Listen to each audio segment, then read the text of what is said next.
All right, y'all, I am so excited to be bringing y'all this word. It's always an honor, always a pleasure for me to speak what it is that the Lord has given me. But it's just something about these next few videos that God is going to be releasing that just has me so excited, so overjoyed for his people. For about a couple weeks now, I kept seeing the number 10, and I kept seeing numbers that added up to the number 10. I looked up the Hebrew meaning of the number 10, and in part it means divine order, but I knew that was only a partial revelation of what it was that God was saying. So then I started hearing perfect number, perfection, divine perfection when I would see the number 10, but I still wasn't quite sure exactly what it was that God was saying. I didn't know what it was that God was applying it to. What was perfect? What was divine perfection? Why was 10 considered a perfect number? I was looking through the notes app on my phone, and I seen this particular note that I created at 10:10. 10:10 was also a time that I kept seeing. 10:10 a.m., 10:10 p.m. It's like almost every day I kept catching it. So when I seen that I created that note at 10:10 and I read what it was, I understood what it was that God was saying is considered perfection. I further was able to piece together what it was that God was trying to speak to me. And when I seen that the note was created at 10:10, I heard God say loud and clear, perfect 10. So I looked up the meaning of perfect 10, and one of the meanings of perfect 10 that I saw applied to gymnastics. A perfect 10 is a score that is no longer used in gymnastics.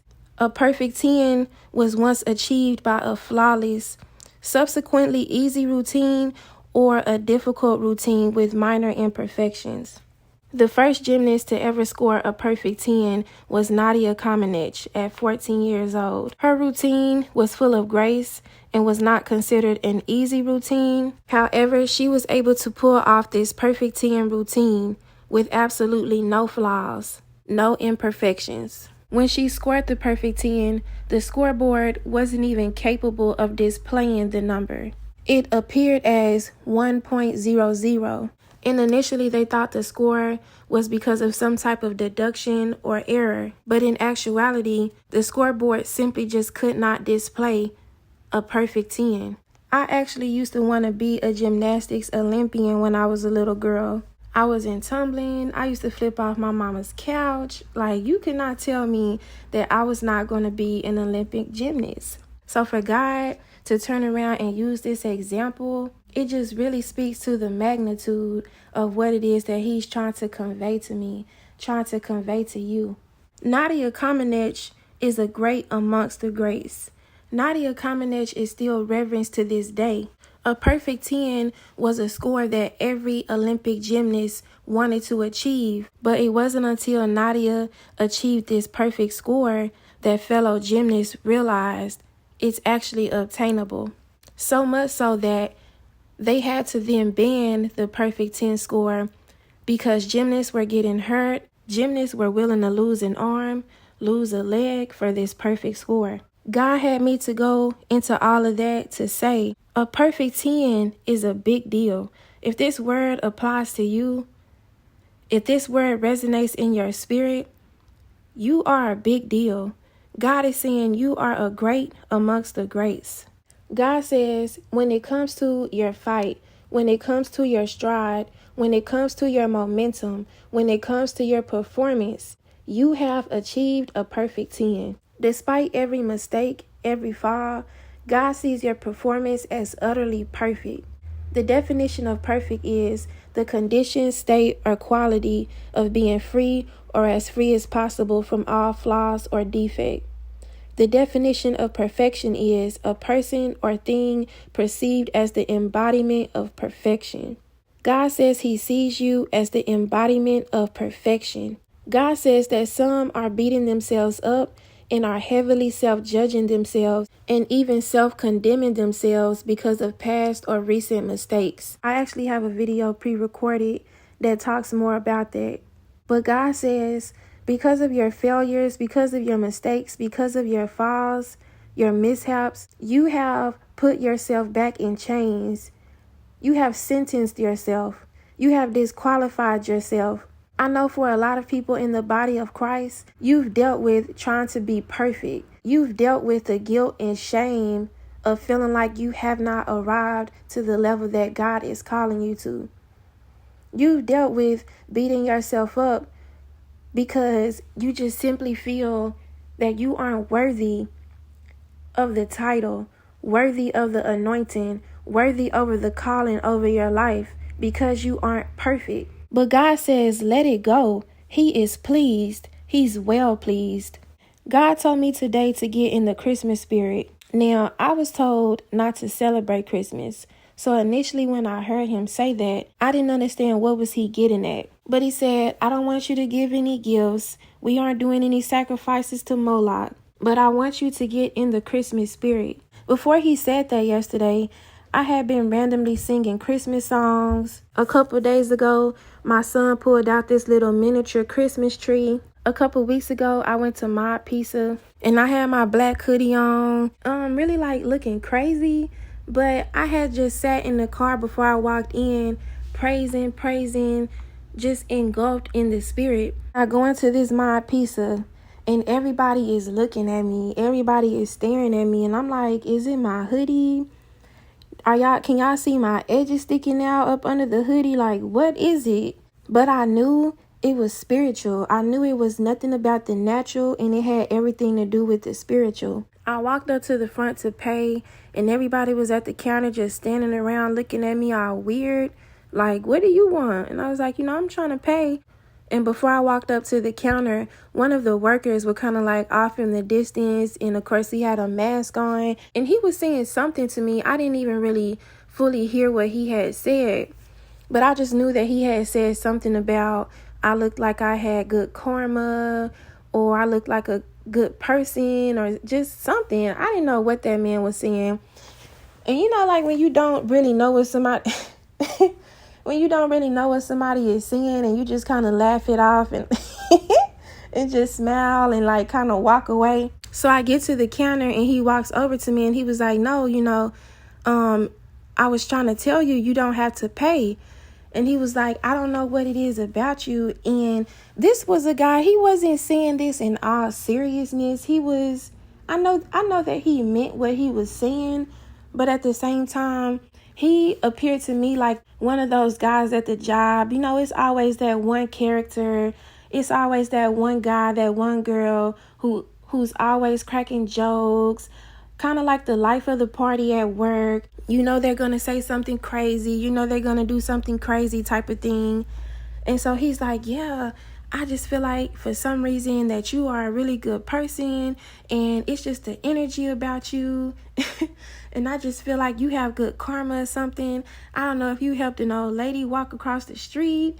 I don't know what it is about you, but I just feel like you need to have this pizza for free.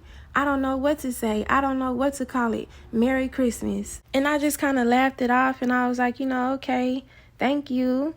I sure will take this pizza for free. And mind you, before I came up there, I'm looking at my account and I'm like, Lord, I really feel guilty for even coming up here spending this money on this pizza because that place is kind of high for no reason. And God was like, I got you, But I didn't realize that that's what he was meaning. The pizza was a gift. Then last night I was sitting in the garage and I was looking over at this box of wrapping paper. And they were all different colors, some shiny, metallic, sparkly. They just looked really beautiful to me. They looked really pretty. I really like gift wrappings. I really like a nice wrapped, beautiful gift. And so as I'm looking at this wrapping paper, it makes me think about the surprise room. The surprise room is an ongoing vision that God continues to show me. And at this point, I think that this is a real place somewhere in heaven. There is truly a surprise room, not just for me, but all of God's children. We all have our own individual surprise room because the way that God has been speaking to me about this room, I know that everything that God speaks in the spirit is reality, but the picture that he paints concerning this room, it's real. It's more than real. I've never physically been in that room, but I've been in that room. For the people who may not have seen my past videos or just never heard me speak about this in one of my other videos, the surprise room is a room that God calls my surprise room. My as in his surprise room for me.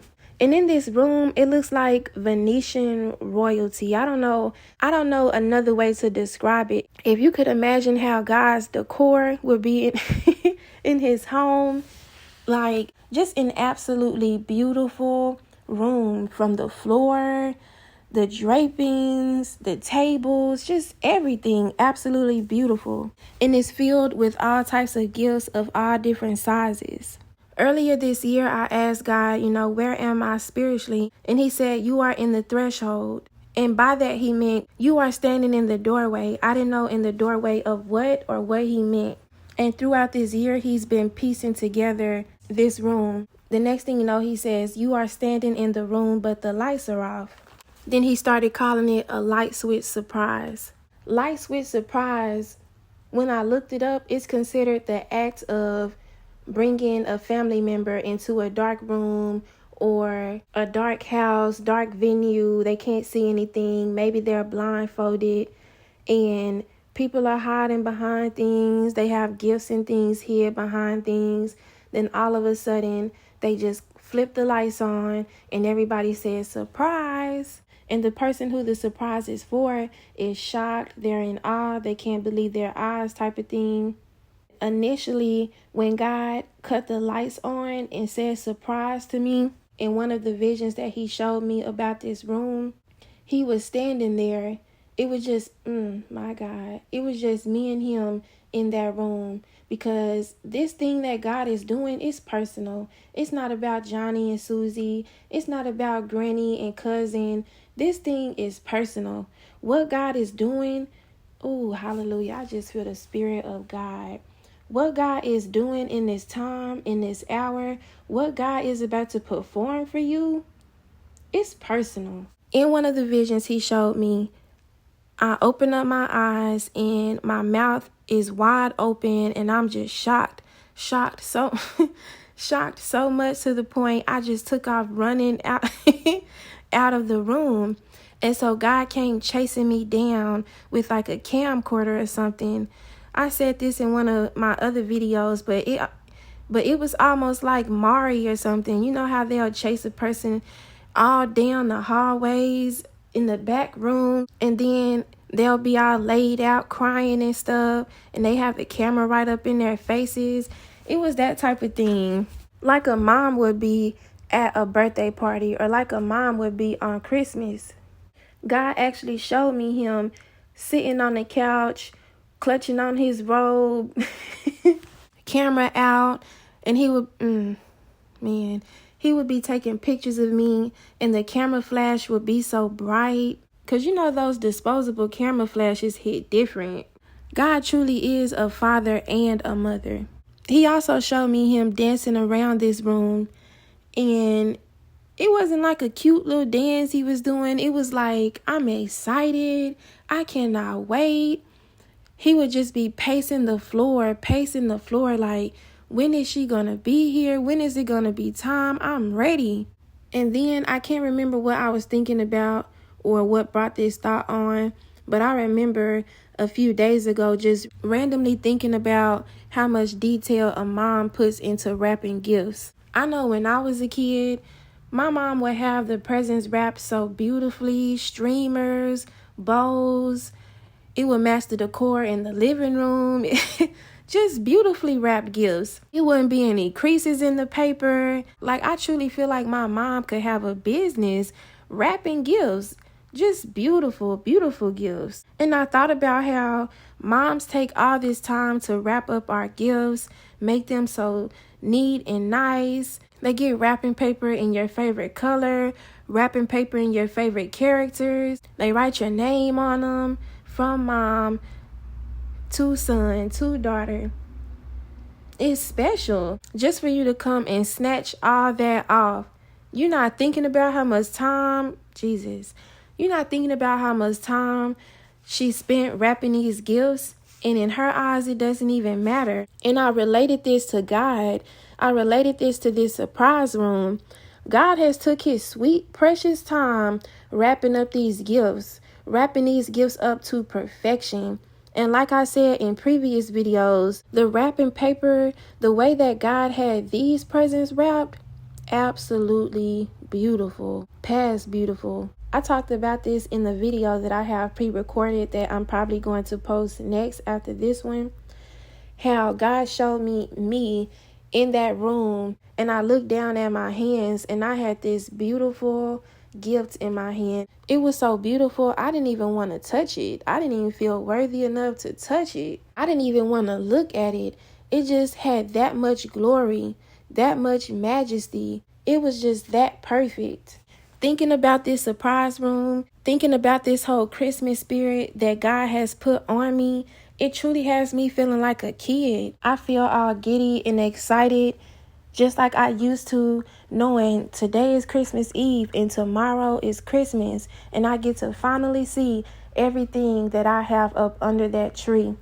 And one thing about my mom, I was always fortunate to get what it was that I wanted. And then she would also give me things that I didn't even know that I wanted. You don't know what God got for you in your surprise room. Now, this next portion that God wants me to speak about, you got to listen with your spiritual ears. For the past 3-4 days now, God has been speaking to me. You will look like the rappers. You will be like a rapper. You will be seen like a rapper in the sense that the way that you about to be having it, the way that I'm about to bless you, people are going to assume that you are some sort of entertainer, that you are some sort of celebrity. Man, look, humbly, respectfully. He kept showing me dressed up in designer clothes, things I would never buy. Because I was always that person like, I'm not spending $5,000 on a Chanel bag. I'm not spending $5,000 on a Fendi bag. I'm not spending $5,000 on a Louis jacket.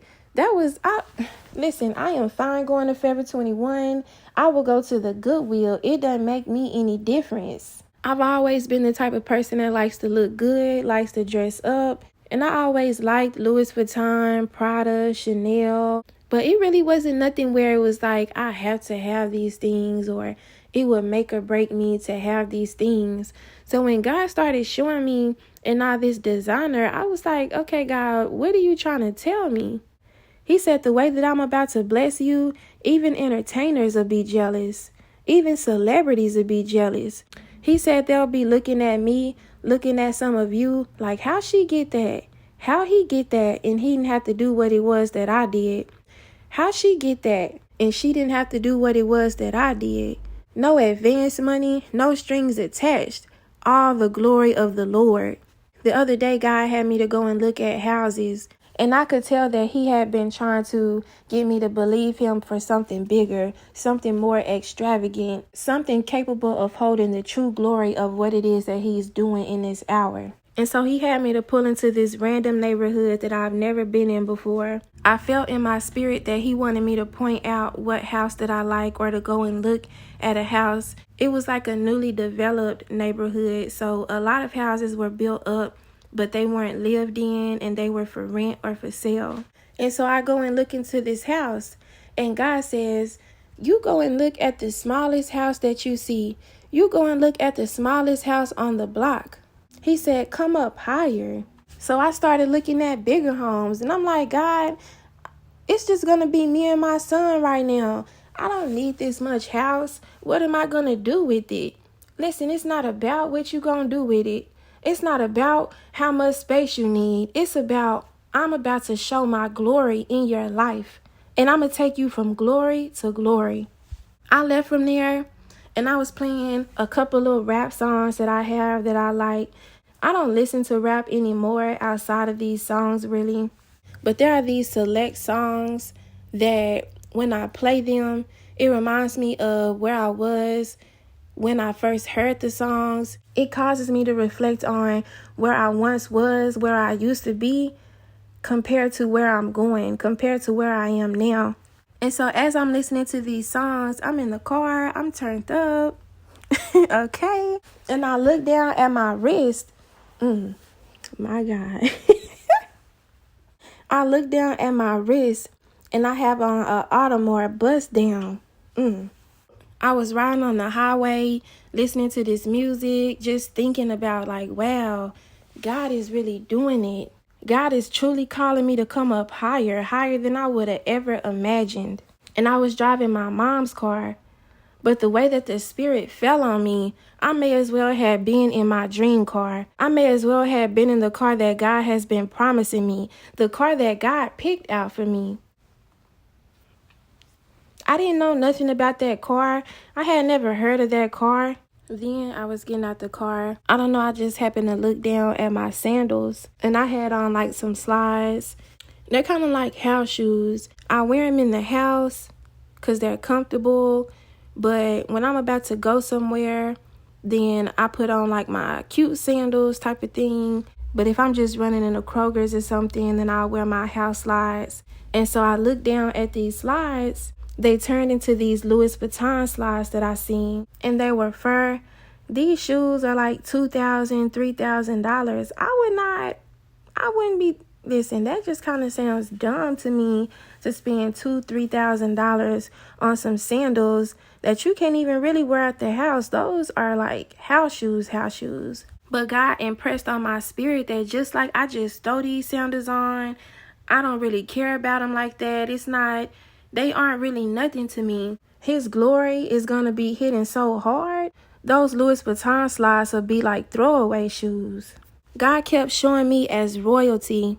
And he kept saying to me, you are going to reign like kings. Genesis 41:39 through 44 says, Then Pharaoh said to Joseph, Since God has made all this known to you, there is no one so discerning and wise as you.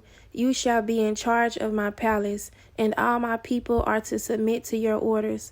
Only with respect to the throne will I be greater than you. So Pharaoh said to Joseph, I hereby put you in charge of the whole land of Egypt. Then Pharaoh took his signet ring from his finger and put it on Joseph's finger. He dressed him in robes of fine linen and put a gold chain around his neck. He had him ride in a chariot as his second in command, and people shouted before him, Make way! Thus he put him in charge of the whole land of Egypt. Then Pharaoh said to Joseph, I am Pharaoh, but without your word, no one will lift hand or foot in all Egypt. It sounds to me that Joseph was the king. In the spirit, Joseph was truly the king, and the natural reflected that. In the spirit, Joseph was discerning. He was wise. He was favored by God. He was one of God's chosen people, so much so that even the king bowed down to him. Even the prince of darkness bowed down to him. God kept showing me in all these gold chains and gold rings and gold bracelets and tennis chains, tennis bracelets. And I'm like, God, I want to drill, but I'm not trying to do all that. But he was impressing on me, reign like kings. Then I seen a vision of myself, and I was all fly, designer down, jewelry on. And I was like dancing like the head of a parade or something. And there were people behind me that looked like people of the biblical days. And they had tambourines and different instruments. And they were parading behind me as to celebrate a victory. In the same sense that they paraded and celebrated David and Saul. Next, God wants me to mention some of these songs that he's been speaking to me through. And not one of them is a Christian song. That's just a heads up. Use your spiritual ears, okay? God can use whatever it is that he wants. One of the songs that I keep on hearing and keep on catching myself singing is that Waka Flocka song that says, It's a party, it's a party, it's a party.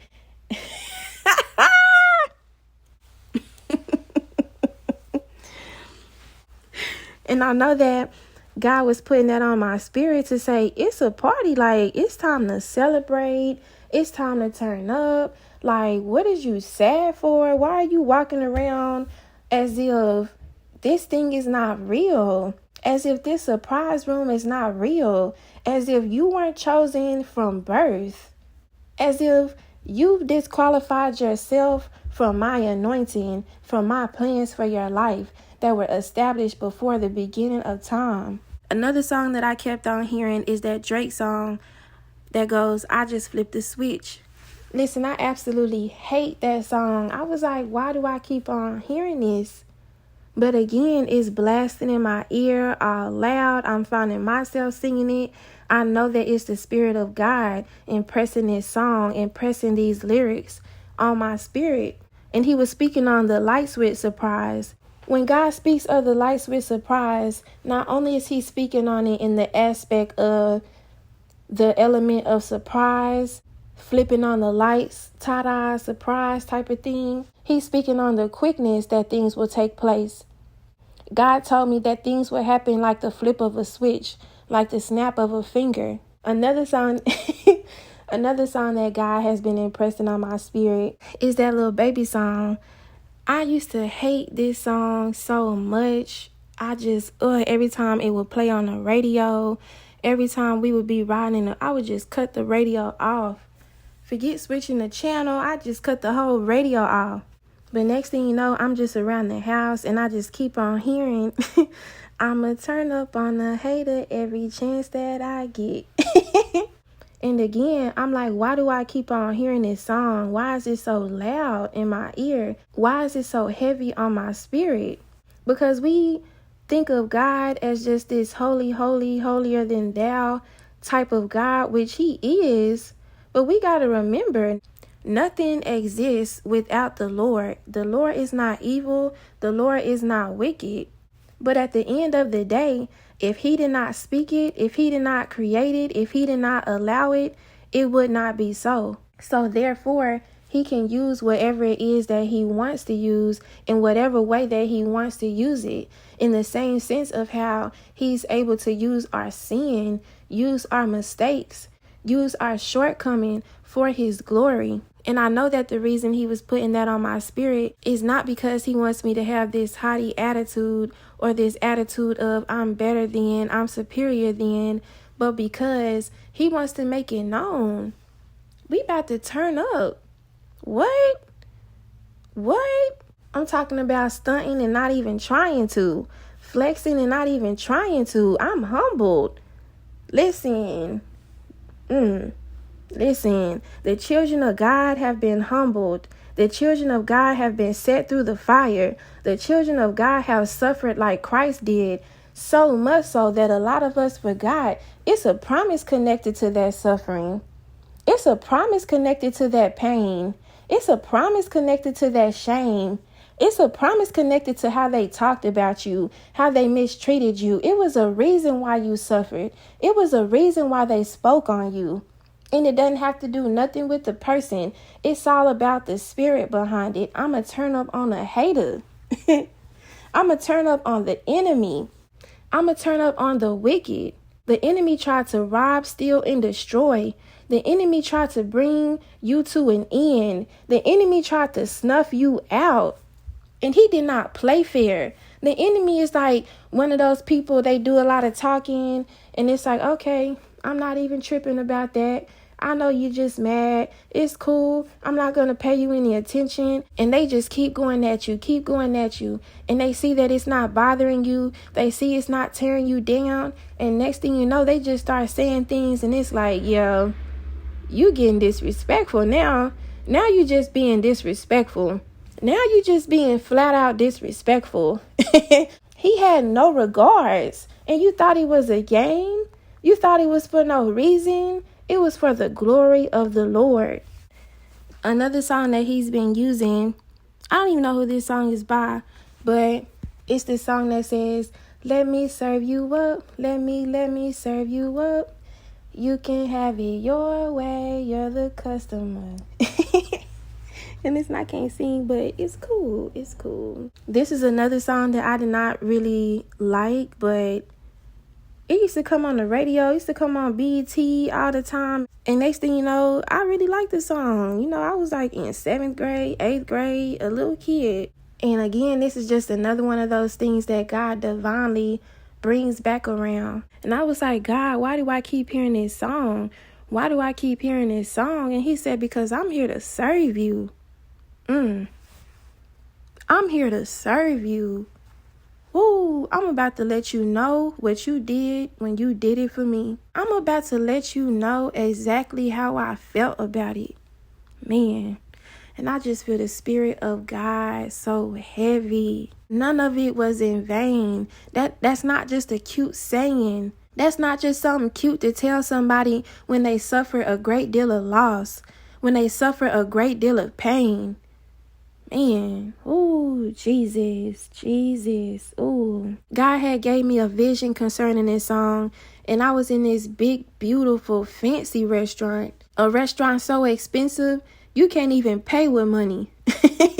You can't even pay with money. And Jesus was all nicely groomed, and he had this nice waiter outfit on, and he was walking around with his hand behind his back, you know, how waiters do in like the movies, and I don't know, but it was fancy. Jesus. And just like I spoke about in another vision, in another video, God is saying the plates, the silverware is made out of 24K gold. And I remember in this vision, God walked over to the table and he was just standing there like a soldier. What may I serve you? My God, Jesus. Just name something and see if I don't come pulling it out from the back. I can't even tip you. I'm about to tip you with my whole life. I'm going to tip you with my whole life. What?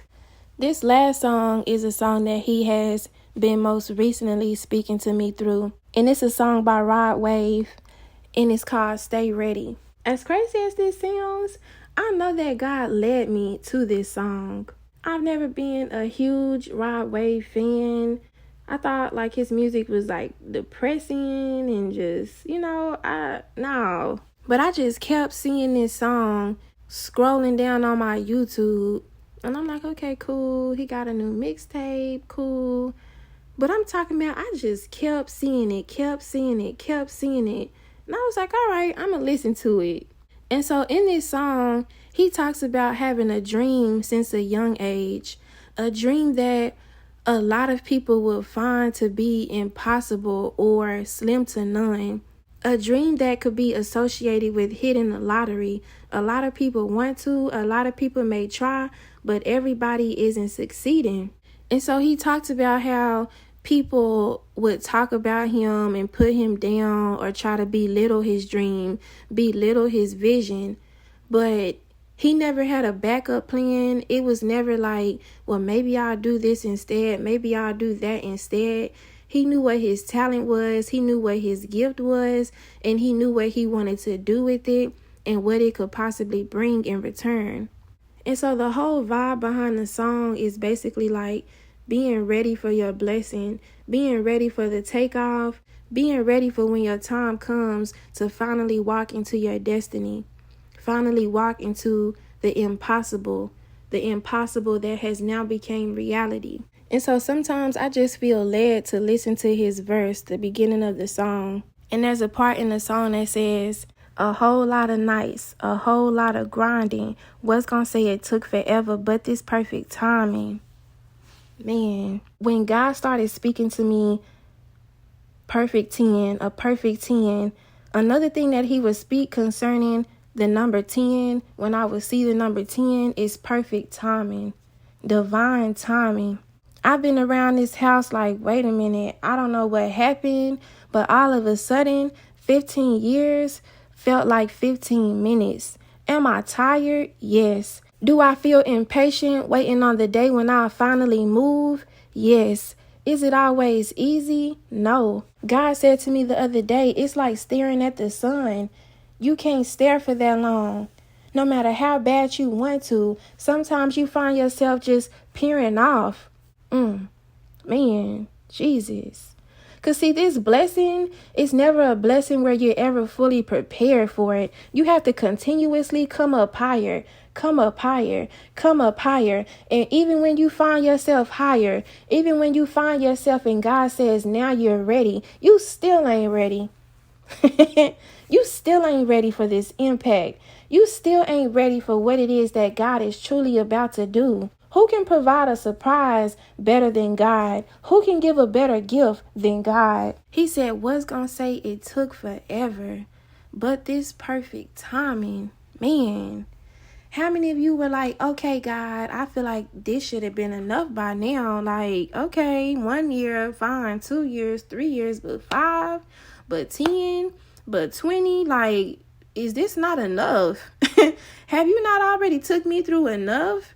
Am I not already ready for my blessing? I'm confused. But God is a God of divine order. Jesus. You didn't even know what it was, and you still don't know what it is that God truly had planned for you all along. It was never to hurt you. This pain was never to hurt you. You may as well rejoice in every mistake, every fall, every shortcoming, because it was all a blessing. It was a blessing. It was a gift in every single mistake. Not only was there a blessing in the suffering, but it was a blessing in what the suffering caused. It was a blessing in your confusion. It was a blessing in your anger. It was a blessing in your rage. As bad as I want to say, okay, God, I feel like I should already have the house.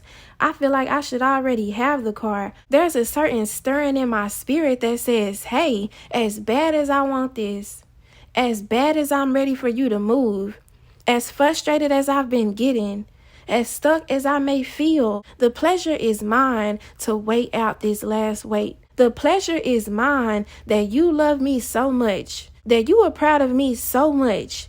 You feel the need to surprise me. God said it'll happen off guard. You won't even see it coming. Least expected, when you least expect it. Who wants to rush perfection? You can't rush perfection. When it comes to the best of the best, you can't rush that. God isn't going to just send you out looking any kind of way. God isn't going to just send you out with that old pain still in your heart, with that old sadness still on your mind, with that old breakup, with that old trauma still lingering behind. No. But God has declared you a perfect 10, a perfect score. Even in your imperfections, you were found perfect. Even in your imperfections, you are the embodiment of perfection. And God says, this is not just me. I know I talk about me in a lot of my videos per God's instruction, but don't get it twisted. I sit in this garage talking to myself before I get on here and try to tell y'all something that God is saying only concerning me. No. God says we all got a reward. This is not for the watered down Christian. This is not for the Christian who just say they Christian. This is not for the Christian who just read the Bible because they think that that's what they supposed to do, but then go out and do whatever it is that they please. No, this is for the faithful. Man, this is for the tried and true Christians. This is for the ones that are truly children of the Most High God. This is the impact that your suffering had on the kingdom. This is the impact that your suffering had on the Lord. This is how your tears impacted the throne of heaven. God says, what were you willing to do for the Lord? How hard was it for you? How hard did you persevere? God says his glory is the payment regardless of how it's packaged.